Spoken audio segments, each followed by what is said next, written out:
Ayan, ang ganda ng view. Magandang view dun, pero mas magandang view. Panira din to eh. So gusto mo ng Ducati Street Fighter V4S. So pag-usapan muna natin bago ako magdesisyon. Alright.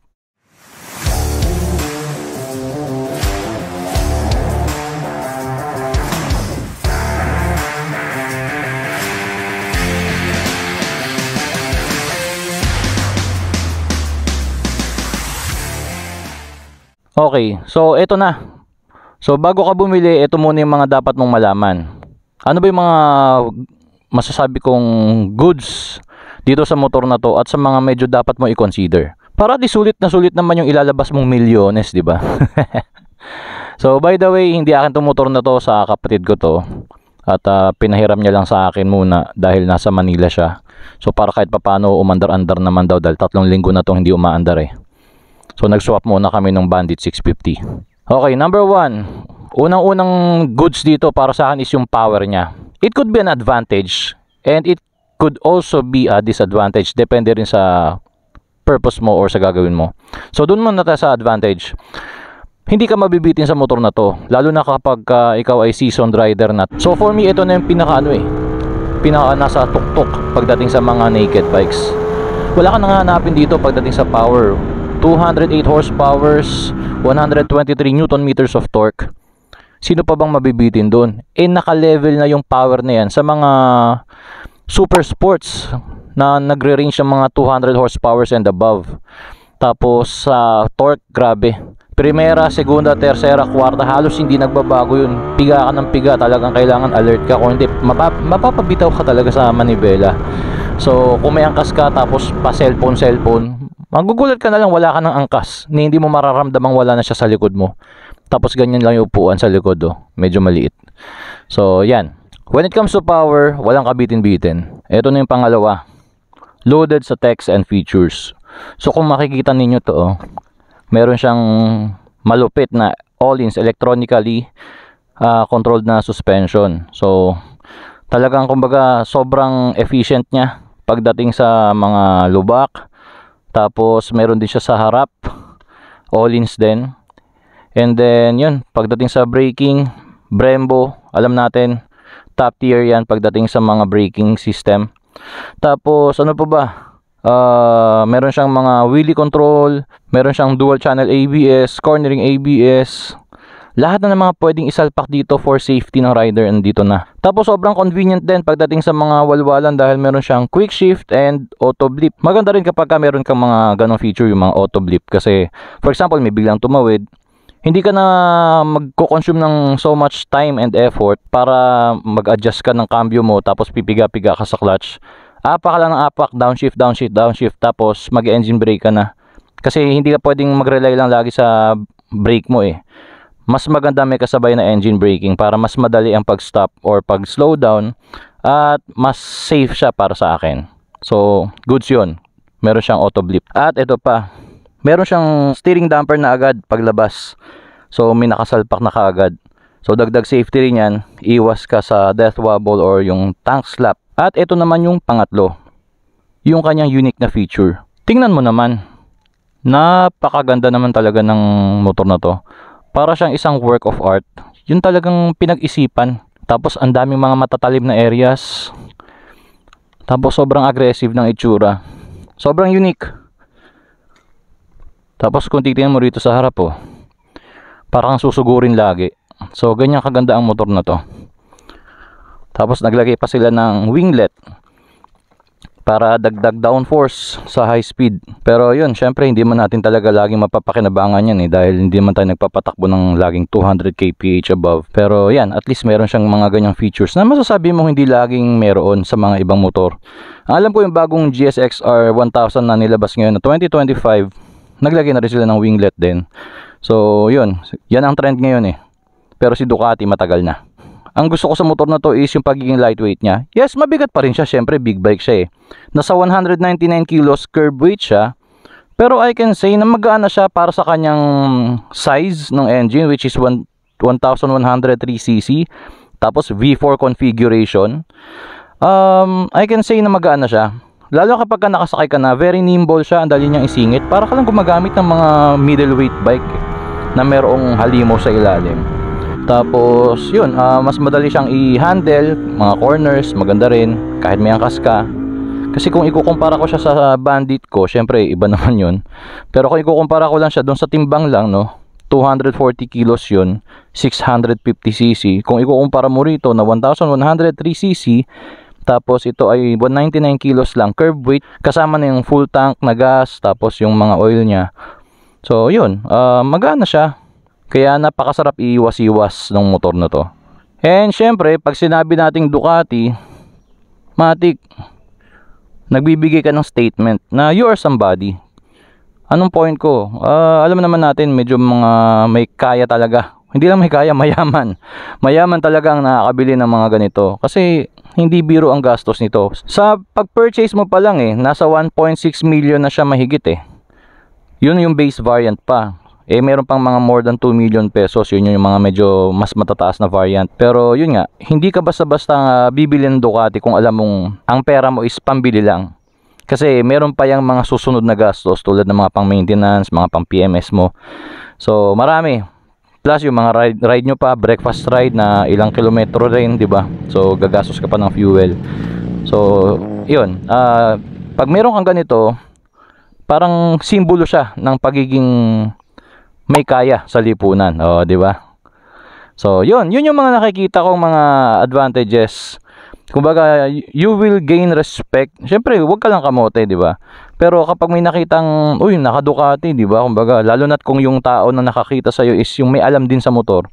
Kumbaga, karespeto ko Yun ang para sa akin ewan ko sa iba. Basta, sa akin kasi pag nakakita akong tao na may Ducati, tapos siyempre, kahit papaano may alam naman tayo sa motor, alam natin na itong tao na to hindi basta-basta. Alam natin itong tao na to is may kaya talaga or may kapasidad bumili. At ito na ngayon, ano naman yung mga dapat mong isaalang-alang bago ka bumili ng Ducati Street Fighter V4S? Number 1, yun na nga, sobrang expensive. Sa presyo niya, pwede ka nang bumili ng lupa't bahay Yung motor na to is hindi pang sakto-sakto lang, dapat napakalalim ng bulsa mo. So kung may pera ka, why not? Pero kung pipilitin mo lang sarili mo just to, yun, alam mo yun, yung magpasikat at masabing meron ka, mag-isip-isip ka kasi baka tumambay lang to sa garahe and then eventually ibenta mo na lang dahil hindi mo rin kayang panindigan. Tapos yun nga, bukod sa pagbili mo, may gastos pang kaakibat yung nakasunod. Ano yun? Maintenance. Sa mga research ko tsaka kwento rin na sa akin ng kapatid ko, yung owner nito, ang oil filter nito is parang nasa 4,000 plus or 5,000 pesos. Samantalang yung mga ordinary Japanese bikes na mga sports bike, nasa 700, 1,000, 1,200. Yun lang rin yung mga gastos sa mga oil filter nun. Maraming available dyan. Pero ang Ducati talaga is talagang stricto sila. And hindi pwedeng basta-basta kung ano lang yung bibilihin mo. Kailangan talagang yung pang Ducati talaga. Or yung hanggat maaari, yung brand talaga nila. Which is, alam natin, sobrang mahal. Tapos may napanood pa ako, nagpa-PMS. Umahabot siya ng 25,000 pesos sa isang PMS lang kasi may mga adjustments na ginawa sa kanyang valves. Dahil ang valve nito, hindi pwedeng kung kani-kanino mo lang dadalhin yung engine na to. Iba to Desmo engine to. Hindi to katulad ng mga Japanese bikes na gumagamit ng spring. Gumagamit ito ng lobes na tinatawag para mag-open and close yung kanyang valve. So, hindi ko na ni-explain dito kasi hindi naman talaga yun yung content natin. Pwede nyo i-research maraming mga explanations about how Desmo engine works. So, check nyo na lang sa internet. Marami yan. Pero yun nga, hindi pwedeng kung sino-sinong mekaniko lang ang gagalaw dito. Kailangan specialized siya sa Ducati engines. And pangatlo, uhaw ang engine na to. Always thirsty. 13 kilometers per liter. Long ride sa city driving, mga 9 or 8 kilometers per liter. So, sobrang taas ng fuel consumption niya. Kumbaga, naintindihan naman natin, 1000cc, tapos 4 cylinders. But the point is, sobrang high performing ang bike na to.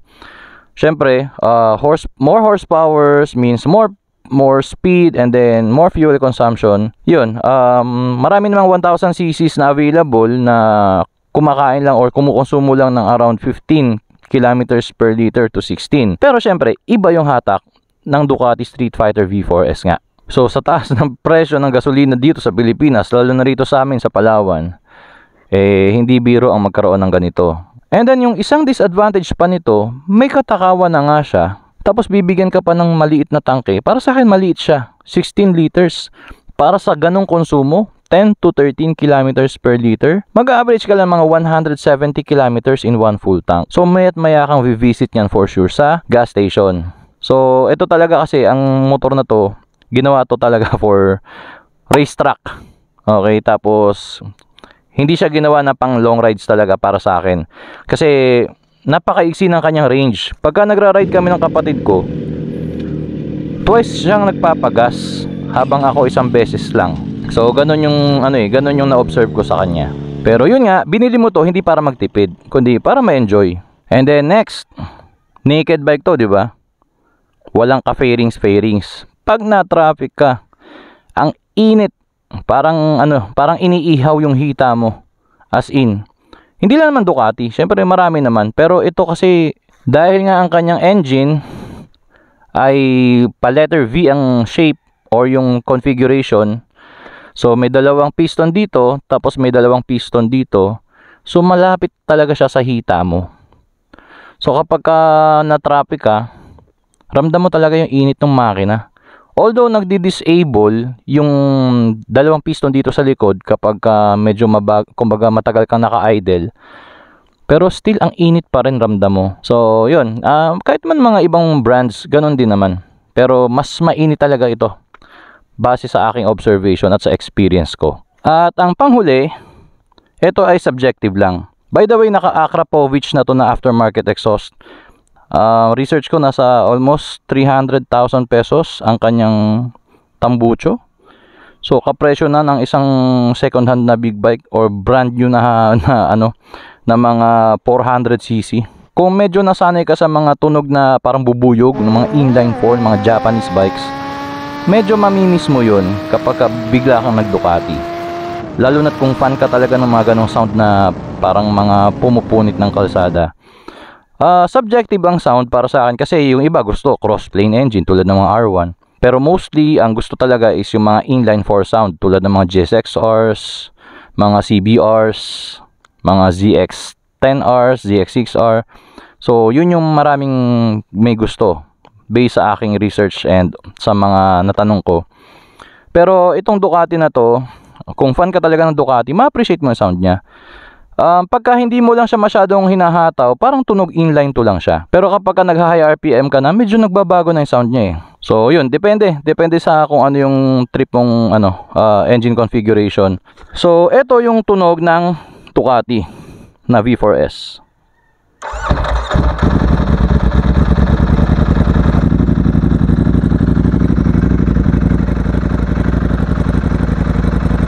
O yan, di ba? Yung kala mo inline 2 lang yung tunog, na medyo parang makalansing na hindi mo alam kung bakit ganun yung tunog. Lalo na kung nasanay ka sa mga Japanese bikes. Pero pag nire-rev mo, iba rin yung bayo.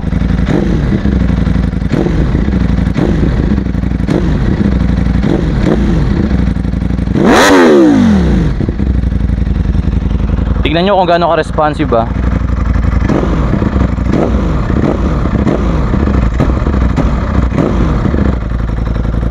O diba? Bali dalawa pala tambucho nito. Meron dito, tapos meron dito. Alright.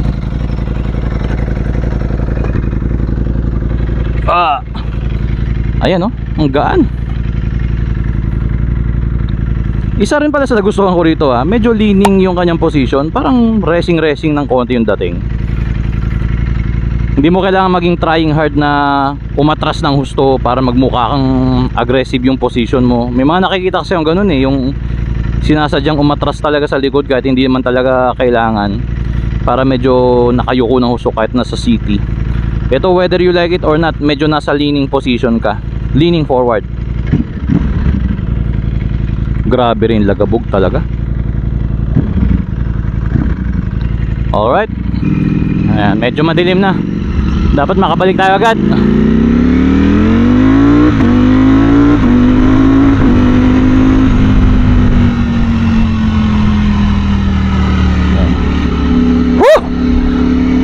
Yun ang Ducati Power, grabe. So sa akin lang ang pagpili kasi ng motor is maraming ano yan maraming kino-consider yan. Ang bottom line lang naman is bilihin mo yung motor dahil yun yung kaya mo, kaya ng budget, kaya mong i-handle yung power nya, kaya mong i-handle yung weight nya.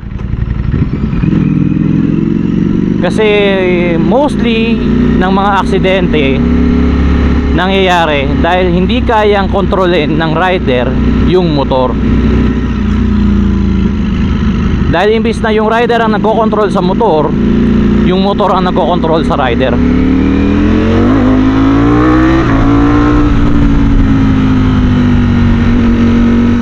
Tapos gantong kalakas yung motor, yung pagpiga mo ando na agad.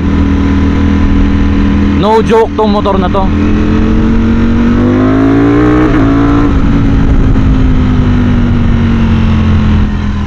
Hindi ko rin mare-recommend ang motor na to sa daily use. Why? Ayaw ng motor na to ang mabagal. Gusto nito laging humihiyaw, high RPMs. Pag mabagal ka magpatakbo rito, para siyang parang mamamatayan ng engine. Tapos kumakalansing-kalansing, may mga lumalagitik.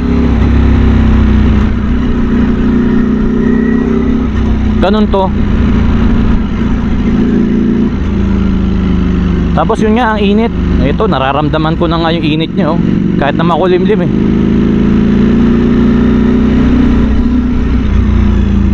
Gustong gusto nito yung mga straightan, tapos malalayo. Actually hindi malaging straight, I mean malalayong lugar. Yung hindi yung every 30 seconds may traffic light. Hindi ko siya mare-recommend for daily.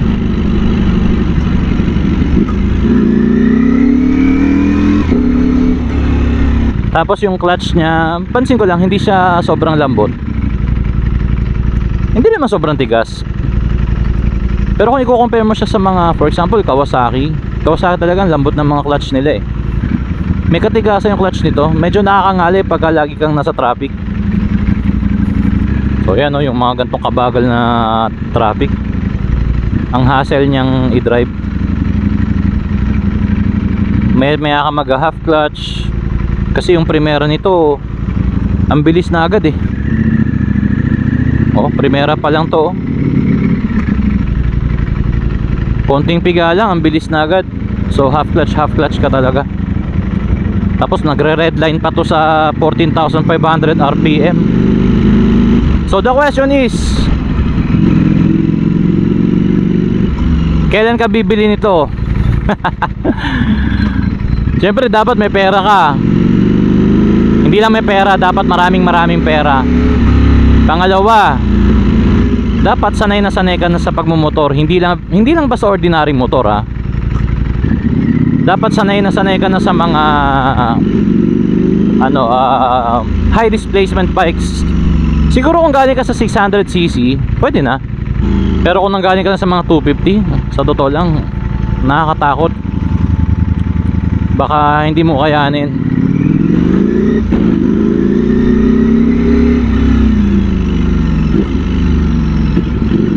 Dilim na.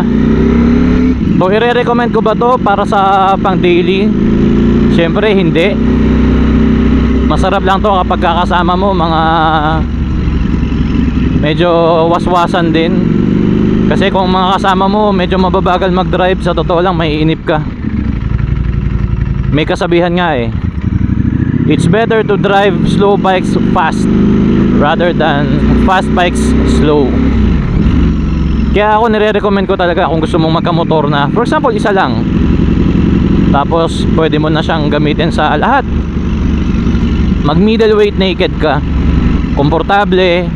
Tapos yung power, kaya mong makipaghabulan sa mga liter bikes. Hindi ka abot, or I mean hindi ka naman maka-overtake, pero hindi ka naman masyado may iwan. Tapos kung medyo gusto mong pang bayan-bayan, okay pa rin. Kasi hindi naman sobrang baliw yung motor na yun tulad nito.